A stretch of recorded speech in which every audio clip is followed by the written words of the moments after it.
Welcome back to this week's episode of The Yo-Yo, the weekly show that takes a shallow dive into who's trending up and down in the wide world of sports. Now before we get started, I would like to challenge you to share this video with at least one new person. And now with the housekeeping out of the way, let's get straight into the action. Our first Who's Up of the Week is Cincinnati Reds first baseman Joey Votto. In a recent nationally televised game, Votto was mic'd up and held conversations with the broadcasters as well as cracking jokes with opposing base runners in between pitches. The hilariously engaging Votto was trending on Twitter that night, and it also served as a great audition for him to enter the booth when he retires from the game. Miking up players and holding conversations during live action is yet another way media companies are attempting to increase their creative content to keep young fans involved and engaged in the game. Our second Who's Up of the Week is FIFA. FIFA, which is the governing body for international soccer, recently launched their own OTT platform, FIFA Plus. FIFA Plus will be the home to over 40,000 live soccer games per year, including women's games and matches from underrepresented footballing leagues around the world. The platform is also going to be the home to full-length featured documentaries, match data feeds, news content, interactive games, and even an e-commerce store. The app, launched on April 12th, is available in 6 different languages, and the best part is it's free for all.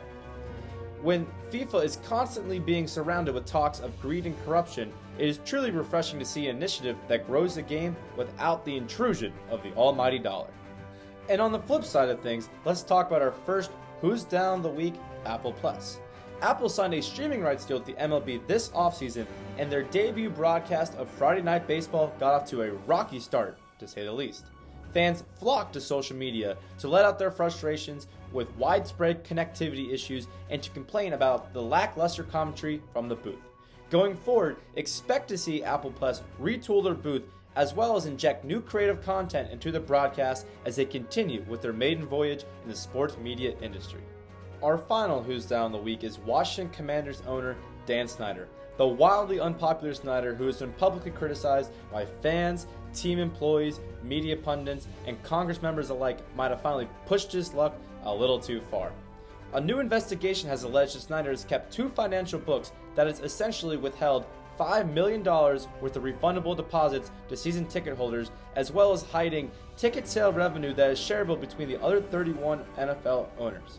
Will this finally be the last domino to fall that forces Snyder to sell the team? Let me know down in the comments below.